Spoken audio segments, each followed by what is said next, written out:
Good afternoon, everyone. This is John Geha, your CEO of Columbus Realtors. We have our team on with us. Matt will be providing an update regarding the MLS Clear Cooperation Policy. I'd like to welcome everybody to this session. This is the third webinar that we have produced today. This is being recorded so that you will be able to use the information and the recording along with the video that Matt and Andy did last week. That video has been posted. So you'll have a couple resources available to you to explain to your members. It's this change in policy that will be instituted May 1st. So we've worked through this in great detail, worked with the MLS Board of Directors. This was passed at the last Board of Directors meeting last week. This is not a Columbus MLS change. This is a mandate coming down from the National Association of REALTORs. Matt will go into detail with the work that they did with this process. So we have, Matt, if we could post the communication plan. We have created quite an extensive level of communication for this change. Again, this will go into effect May 1st unless we hear otherwise from the National Association of REALTORs. So we started the task force process, finalized the recommendations on the 9th. This went to the MLS Board of Directors, as we mentioned last week, on the 23rd. We are gone through, created the video. We are making sure that you as broker managers and administrators have this in front of you before your members do. Now, some of our brokers have already started through the process, but we wanted to make sure that we gave you the first opportunity. Again, this is being recorded. Tomorrow, the B notes have gone out with the video webinar. The webinars that we're creating started today. There'll be an email going out to all members that have had an office exclusive in the past year. Quite an extensive list, quite frankly. An email to admin, and the webinar video, Q&A video, will go out on the 7th.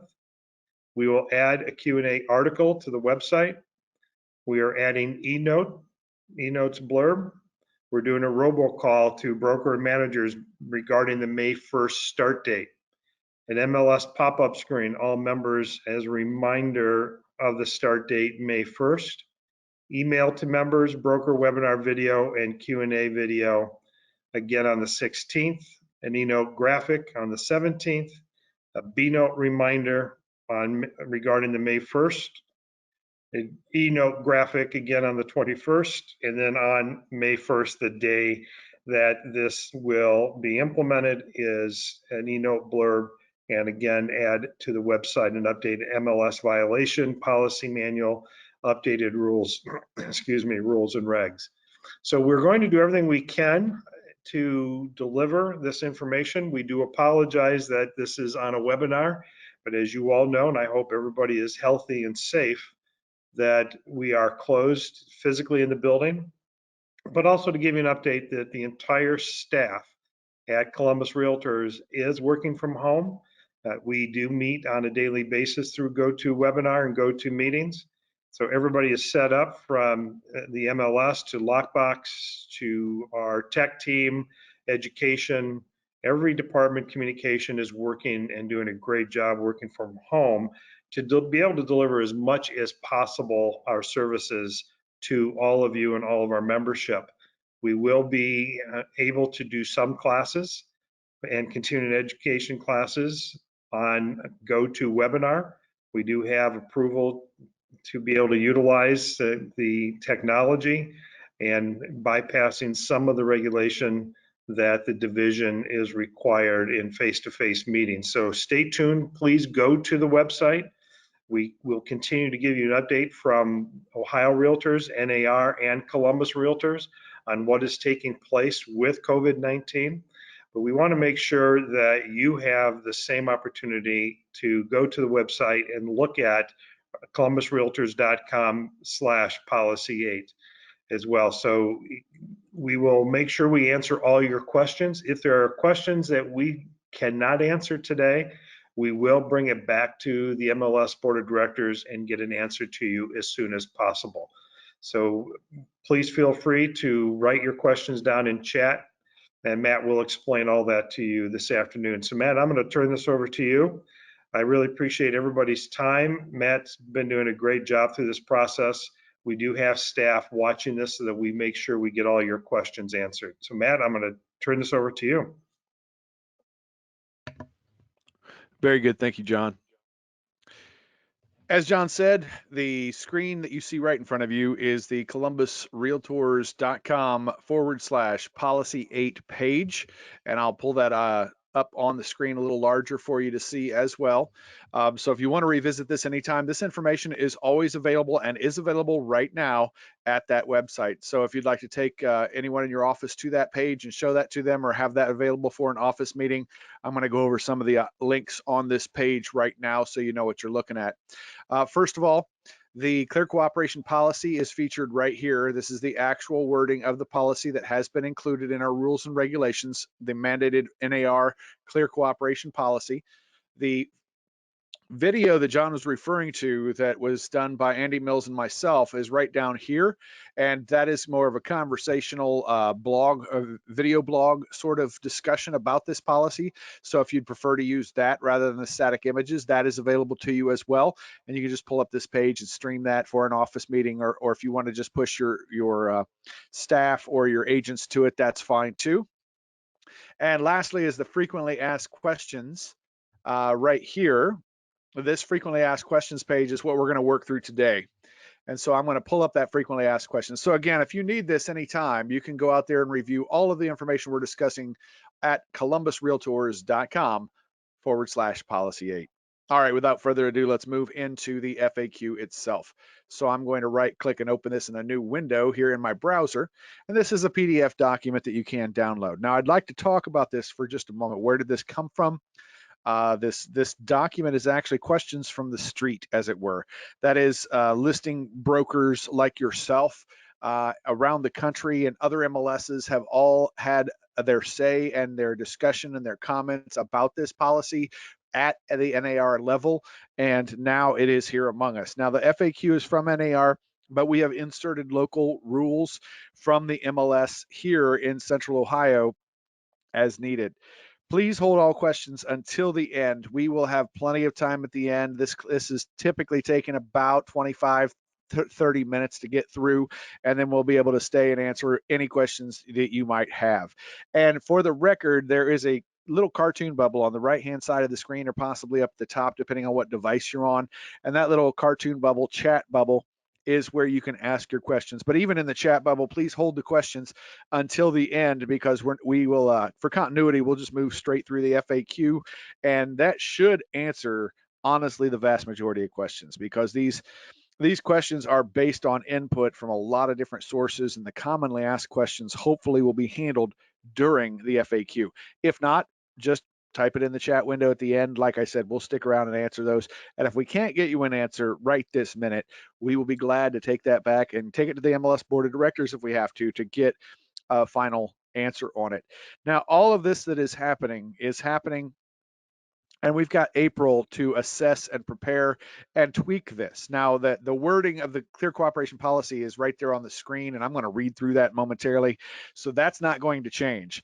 But all of the specifics and our understanding and how it works with our rules and regulations, that's what we will be working on over the next month. So there still are some things, little bumps in the road that we're definitely going to hit that will be resolved up and through May 1st, when the effective deadline is. Without further ado, I'm going to jump in and read through this FAQ right now. So the first thing I want to read is that line right there at the top. On March 23rd, that is when the Columbus and Central Ohio Regional MLS Board of Directors voted to add and accept NAR's mandated Clear Cooperation Policy. That was added to our MLS rules and regulations, and it is to be effective May 1st, 2020. I'm going to read through the Clear Cooperation Policy right now, and it's right here on your screen if you would like to follow along. I'll actually zoom in on that a little bit so it's a little easier to see for those of you out there on webinar land. Here we go. Section 1.01 Clear Cooperation. Within 1 business day of marketing a property to the public, the listing broker must submit the listing to the MLS for cooperation with other MLS participants. Public marketing includes, but is not limited to, flyers distributed in windows, yard signs, digital marketing on public-facing websites, brokerage website displays including ITX and VOW, digital communication marketing including email blasts, multi-brokerage sharing networks, and applications available to the public. Again, this was adopted by NAR November of 2019. And I do want to stress, they adopted this, that is NAR, and it was available as of January 1st, and the mandatory adoption deadline, as imposed by NAR, is May 1st, and that is what Columbus Realtors is adopting, May 1st, as the final deadline. Now, let's work through these FAQs. First of all, do all association MLSs have to adopt clear cooperation? Very simply, yes. This is a National Association of Realtors mandate. This is not an if or if you'd like to or option. This is a mandate by the National Association of Realtors that Realtor Association MLSs must have this standard, consistent, clear cooperation policy across the board. Next, can a seller or the listing broker opt out of this policy obligation? And again, no. In short, no. There is no opt-out included in a provision in this policy. Any listing that is publicly marketed, and that's what we're going to focus on. We're going to repeat that multiple times during this webinar. Publicly marketed, publicly displayed. Any listing that is publicly marketed must be filed with the service and provided to other MLS participants for cooperation within 1 business day. That's the second part of this provision, 1 business day. Publicly marketed, 1 business day. So what do they define as 1 business day?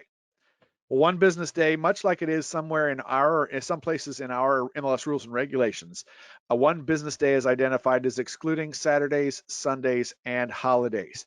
And that carries forward into this clear cooperation rule as well. So business day, excluding Saturdays, Sundays, and holidays.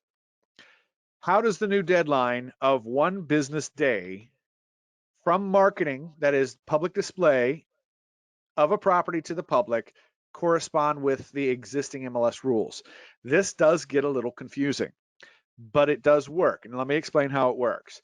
In our section 1 of our MLS rules and regulations listing procedures, it is required that listings be entered into the MLS within 48 hours after all necessary signatures of the sellers have been obtained and a signed contract.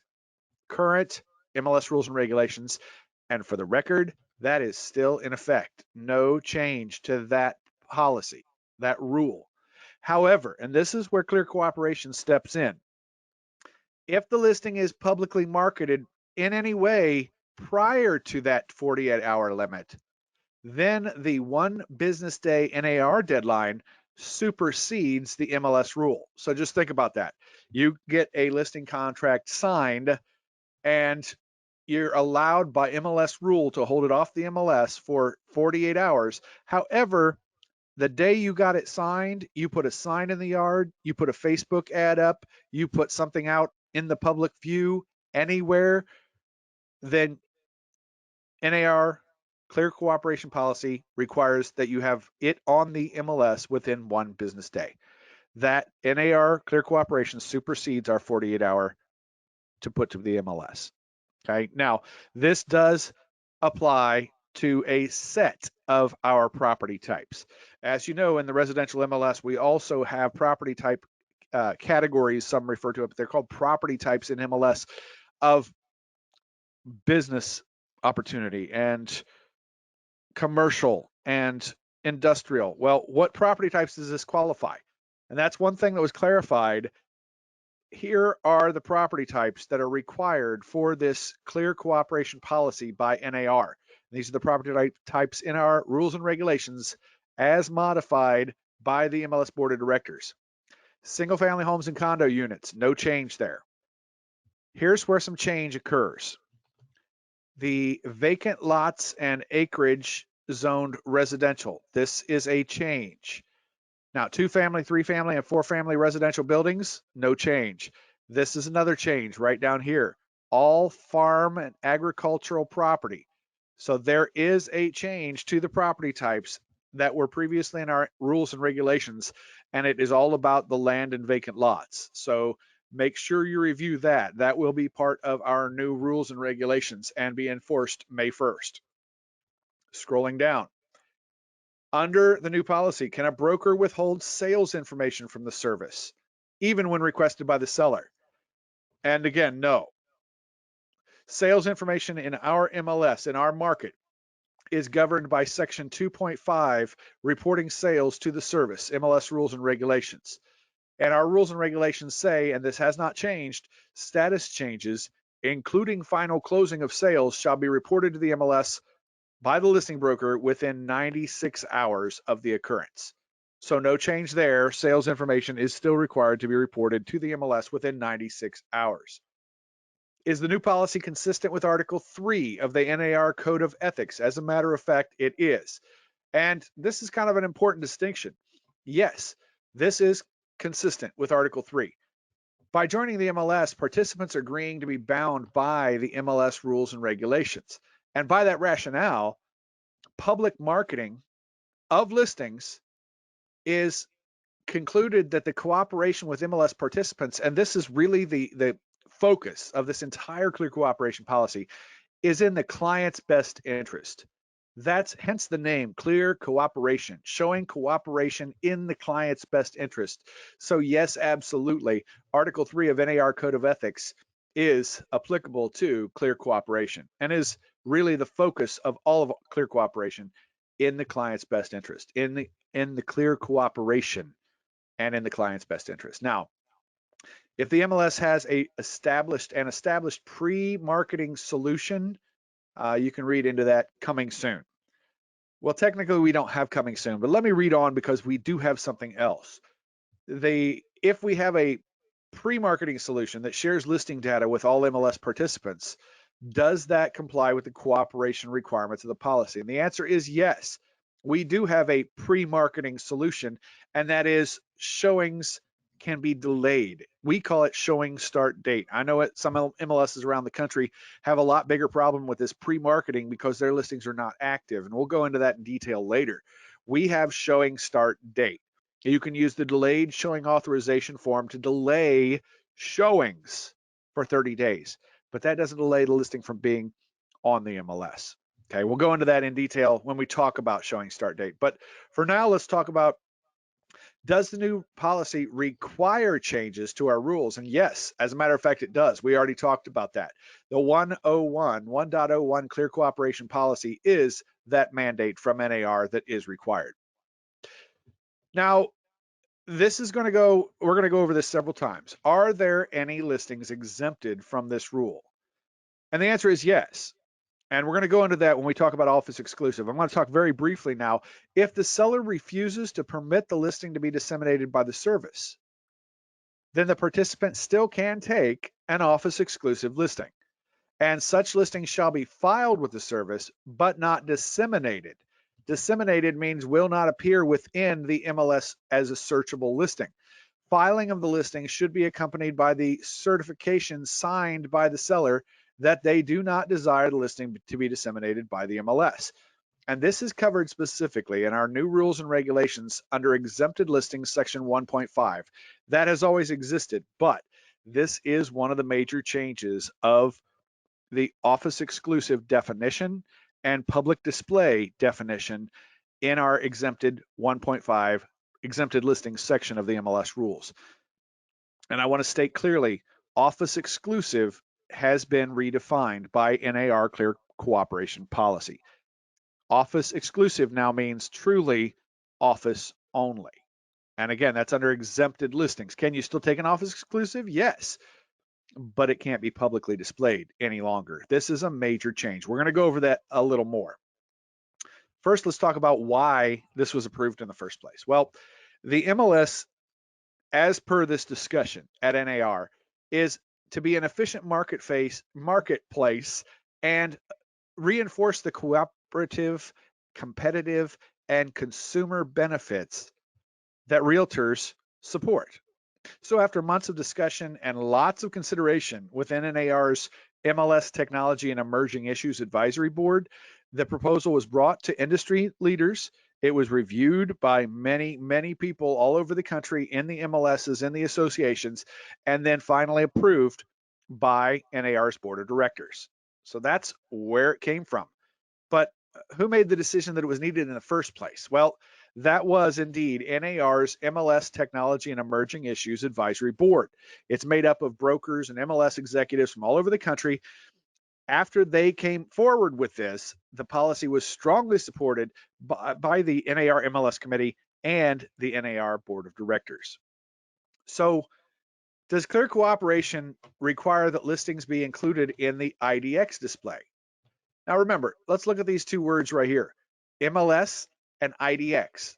Those are two very different things. So does clear cooperation require listings to be in IDX? Simply put, no. Listings displayed on the internet must be submitted to the MLS and distributed to other MLS participants for cooperation. But submitting a listing for cooperation with the MLS doesn't necessitate that it be on an IDX display. Understand that if the seller has opted out of internet display, this doesn't change that. That is, if they don't want it to go outside the MLS, that's been a long-standing ability and requirement that the seller say, don't put my listings on public websites. Don't put my listings outside the MLS. I only want it on the MLS. So per MLS rules, participants can work with their clients to determine what's appropriate for their client and take that into account as long as they're fully disclosing the benefits of market exposure. No, IDX is not required, but MLS entry is required by clear cooperation. Okay. Does the clear cooperation policy prohibit office exclusives? All right, now let's jump in to what an office exclusive is in the world that is now clear cooperation. First of all, does clear cooperation prohibit office exclusive? And the answer is no, absolutely not, with caveat. And why I say that, it has changed.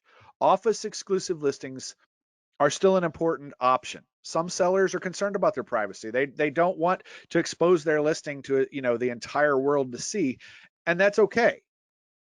In an office exclusive situation, however, direct promotion of the listing between brokers and licensees within the brokerage is okay. I'm going to read that again. Within the listing brokerage, right here. Very, very important. Also, one-to-one promotion between the licensee and their clients is okay.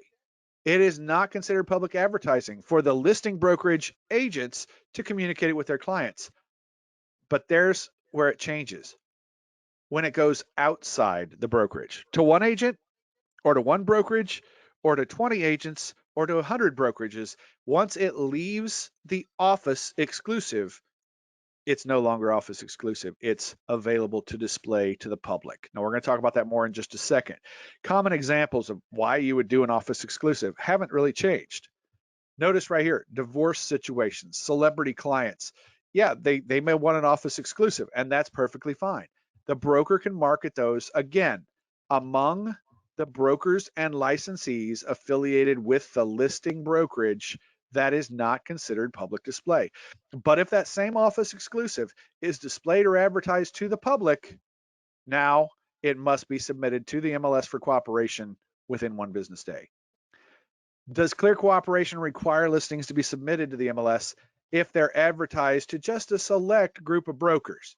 I hope you already know the answer to this one.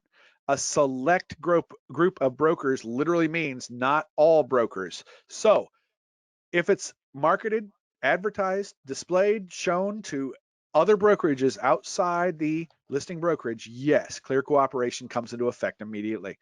If the listing is shared with any brokerage in any way, then it must be shared with all brokerage, hence the name clear cooperation. Private listing networks that include more brokers or licensees than just those within the listing brokerage does constitute public advertising and display pursuant to the clear cooperation policy. Listings shared in multi-brokerage networks by participants must be submitted for MLS via clear cooperation within 1 business day. Now, does clear cooperation policy apply to non-active listings? All right, non-active listings. Let's define this. Well, we really don't have those. We're talking about coming soon again. We have delayed showings, but those listings are active in the MLS. So we have clear cooperation does indeed apply to non-active listings, but really what we're talking about in our market isn't coming soon. We're talking about showing start date, delayed showing listings. And yes, it does apply to them. We have the showing start date. You could set that out in the future. And we have the delayed showing authorization form that is required in order to put that on the MLS, but it is on the MLS. So let's talk specifically about these delayed showings. If it isn't ready to be shown, are delayed showing listings allowed for clear cooperation? Absolutely. You can say nobody's allowed in the house for 15 days. You know, they're having stuff redone, whatever.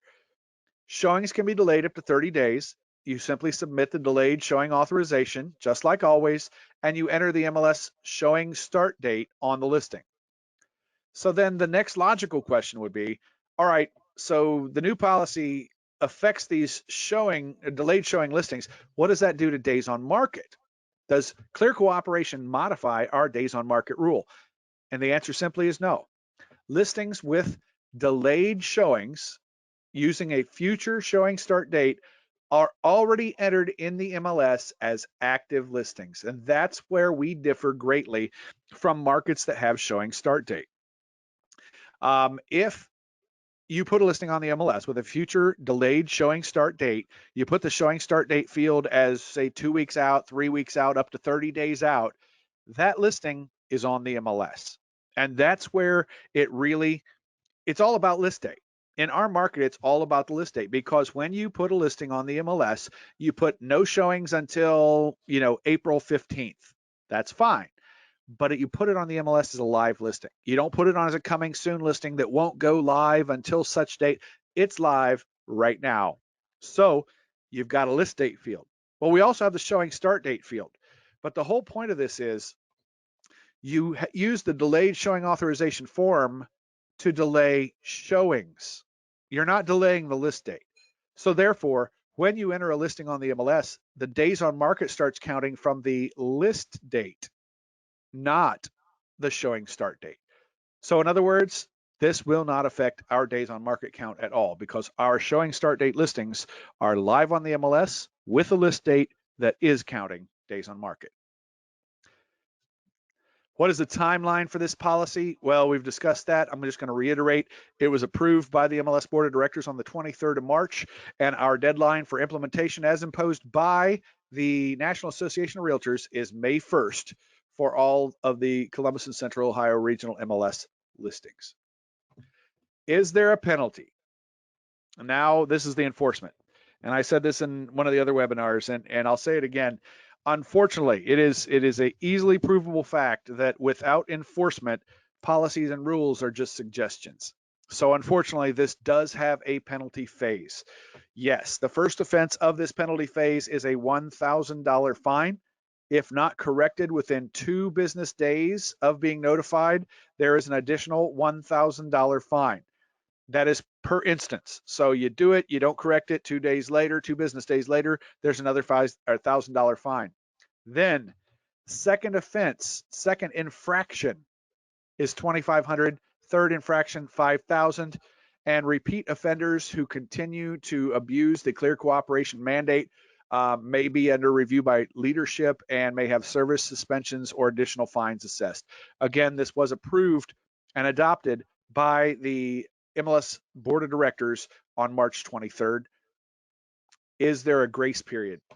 As a matter of fact, there is. This is a pretty heavy mandate, and it's a pretty big change. And the MLS Board of Directors certainly acknowledges that. We will enforce clear cooperation starting on May 1st. But at that time, only warnings and reminders of this is the new policy will be sent out for a period of 30 days.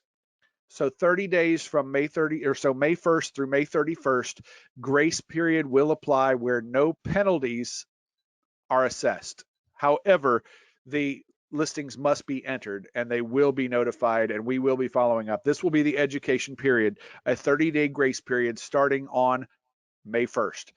After that, penalties will begin being enforced on June 1st of 2020.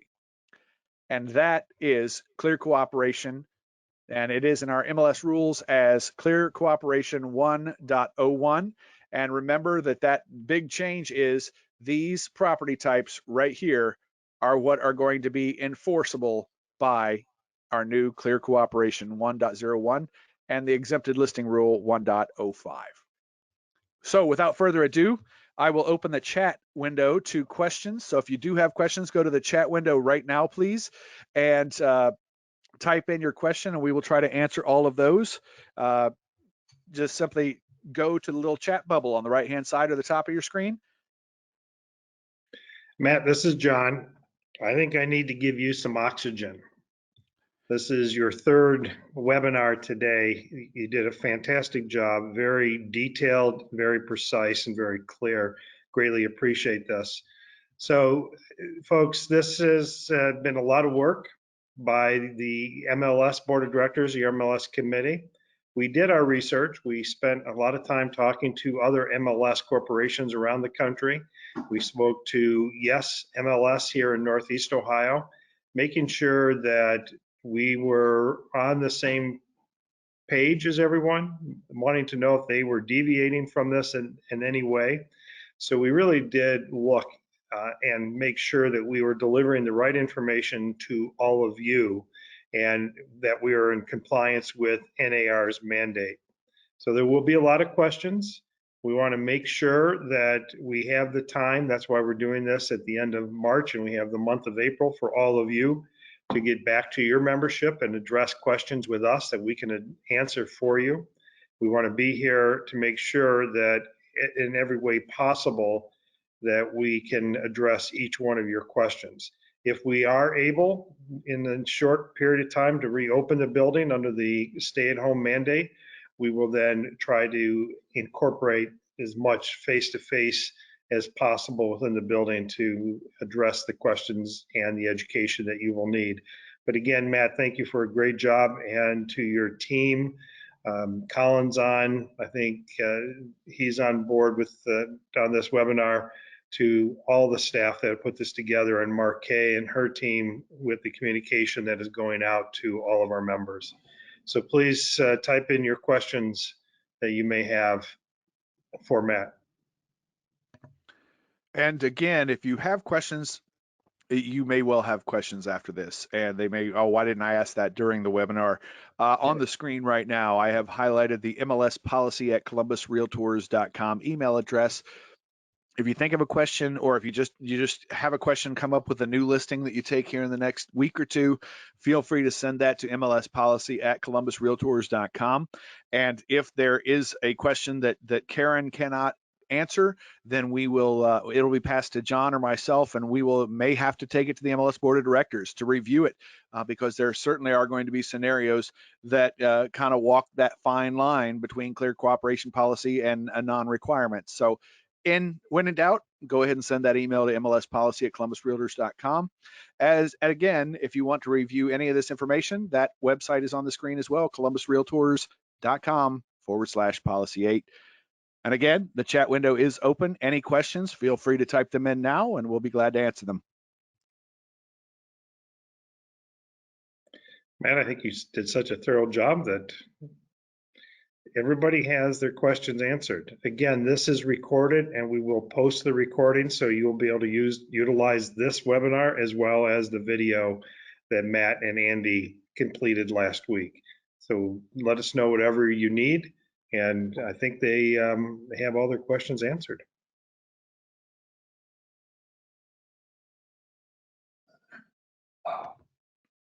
We'll give it just a few more seconds. Last call for questions in the chat window.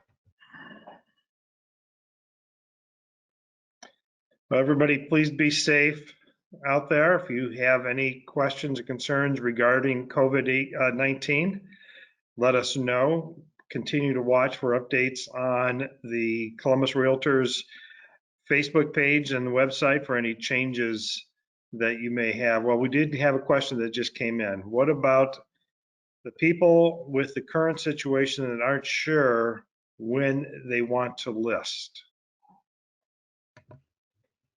So what we have been constantly coming back to in all of this is contract.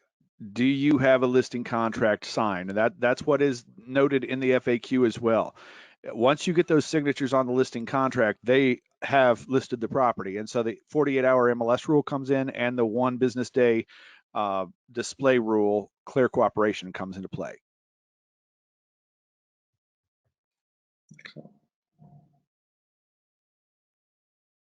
Okay. Well, thank you very much, everyone. Thank you for attending the Clear Cooperation Broker and Manager webinar. I hope you have a great weekend. And if you have questions, let us know.